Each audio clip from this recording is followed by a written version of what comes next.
the price for it, and let me know if you guys like it and you guys want it. Let me know that. And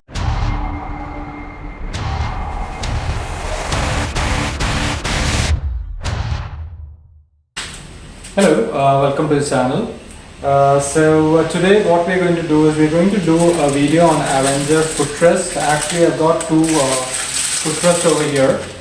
It's basically foot pads. Now we are going to replace the old footrest to these pads. So this is for the front and this is for the rear.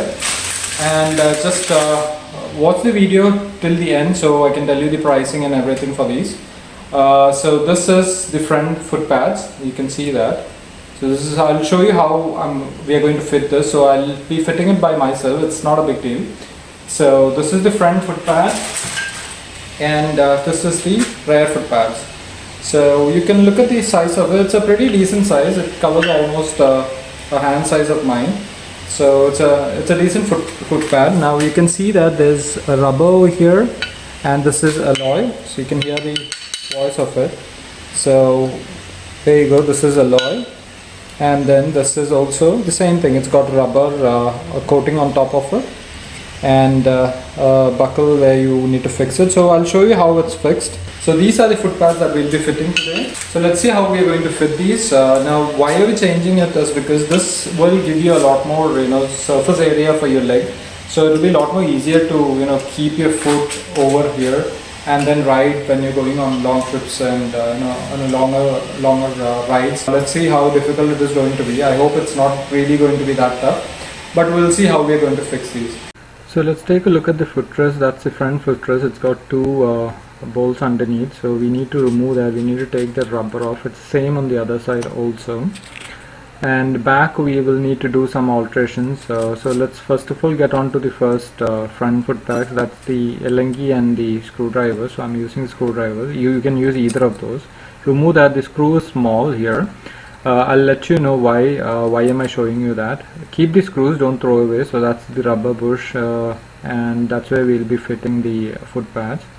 So the rubber bush, it's interesting that it has some air vents inside that, so that's going to help us in taking down the vibration. So now look at that small screw that I was showing you about. The length is very small, so which might not help us. So you'll need to get another larger screw, a longer one. I bought it separately. Look at that, there's a small difference there. So you need to buy a larger one. When you put that, then you will be able to screw it properly inside that. If not, it'll only, the edge would be tightened in the foot pad. So we're putting it. So this is as simple as how we would fix the front foot pads. Now tighten it to a possible torque, so that it does not come off while there's a lot of jerks. So tighten it as much as possible. Don't over tight it very much, but then tighten it to a decent. So now look at that. Now you will not be able to fold the footrest because it will hit on the small guard there. So that's pretty much it. So now we'll not be able to fold it. We'll keep it like that, so it's strong, sturdy, and then it will stay. Now let's do the other side. The other side is also the same way. So we fixed it the same way we fixed the other one. Look at that. The footrest has got an incline towards the front. The front is a little higher than the back. So that's actually helpful because then look at that. There's that small lift over there in the front. In the back, it's a little lesser. So that will help us in keeping our feet pointed towards the the lever, the front lever. The back is a little smaller there. You can see that. So I'm just a little curious, confused actually. Will I be able to uplift the gear because the lever behind is a little closer, but feels very comfortable now. The front should not be a problem. Now this is the other side. The brake lever is fine, but we'll not be able to push it down. Let's see the back. Now the back, what you need to do is, I had to think a lot about it. So what we'll need to do is we'll have to cut off a little bit of that rubber bush, because if not, it will not sit there, because the clamp that comes underneath is not that wide. So we'll have to cut off. So now one thing you need to focus is that you should not cut off the complete rubber bush, only a portion. You need to take the measurement before, like I did, because I'll tell you why it is. Because if you do not leave a little bit of rubber there, your footrest would rattle around when you go on off roads or even on roads. Look at that, it will rattle around like that.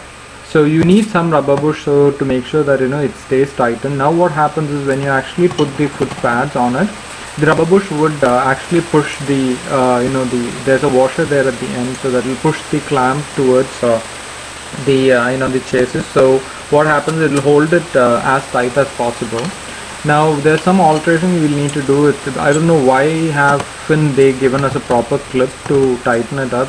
Now what we'll need to do is the small portion, the metal piece that they've given, which is tightened on the foot pad, is not sitting properly because there's a small stopper kind of a thing under the footrest. So we will have to, what we'll need to do is we'll need to take, I had to give it a serious thought how we can fix this. They should have provided with a proper metal sheet, a proper clamp. In fact, this metal sheet that they've provided is a total disaster. It's just a normal metal sheet that's going to rust, and that's going to we'll have to change that after a while, because that's a very low quality clamp that they've given. So now what we'll need to do is we'll have to cut off a small portion of that metal sheet, which we'll have to do it manually.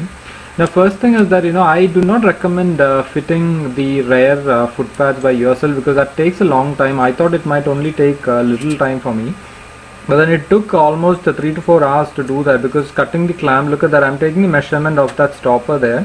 Now what we need to do is we have to mark that, and then we have to cut that small portion out.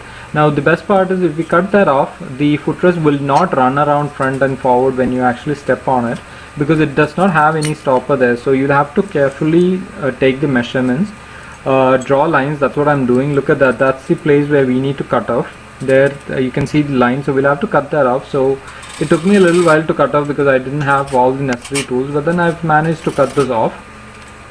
So like I said, it took me about 3 hours to fix that. So rather than that, if you go to a workshop, they might be able to do it within 10-15 minutes, but it's just that you need to make sure that they cut this and they place it properly. If not, your footrest will not stay properly. It will go front and forward because it does not stay anywhere.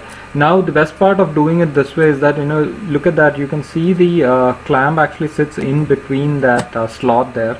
Now your footrest will not be running around mostly like what it would have if we did not have that slot there. Now after that, it's straightforward. What you need to do is you need to screw it up, but then even the screws are a little smaller, so you need to get a little longer screws, which after when I started fixing it, that's when I realized that. So I had to have 2 large screws and the 2 normal screws. Then I screwed it, somehow managed to get it done, but it took a huge amount of time. But then after that, it was fine. Now it sits fine, but right now what I'm doing is I'm just doing it for the time being, but then later on, once that metal piece, like you saw, that's a very low quality metal piece, so we will have to change that in a later stage when I get time, and then when I'm able to go to a workshop, I'll make a proper clamp and then I'll do that, or I'll need to do a aluminum welding on the footrest. Aluminum welding would be a lot more better, because then it will be stable, because this footrest anyways you will not be able to use it. You'll have to change your footrest in a later stage if you want to go to a stock footrest. So that's how it is. I've actually managed to fix it properly. Now take a look at that. Let's do a test drive now and see how comfortable is that. So it seems to be quite comfortable keeping the foot on the footrest, and braking is okay. So I'm just taking a ride and then I'll come back. So now after doing the ride, what I felt was like we anticipated in the beginning. The lever behind is little closer to the footrest, so it's a little difficult for me to actually do the the gear change there. Okay, so there we go. We've put up the foot pads for the front and the back. A few slight issues that I have is that when you try to move from first to second gear, it actually, because the behind the lever, so that's what I was saying. Look at the gap over there.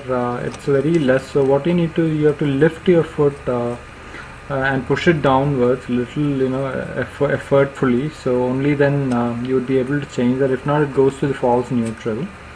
So that's the problem there on the gear side. Now on the brake side, the brake lever cannot go lower than the footpath's height, because if it goes lower than that, then you have to raise your foot in order to brake it. So but this can be adjusted. What you can do is you just have to adjust the brake, and then you will be able to get it to that particular position.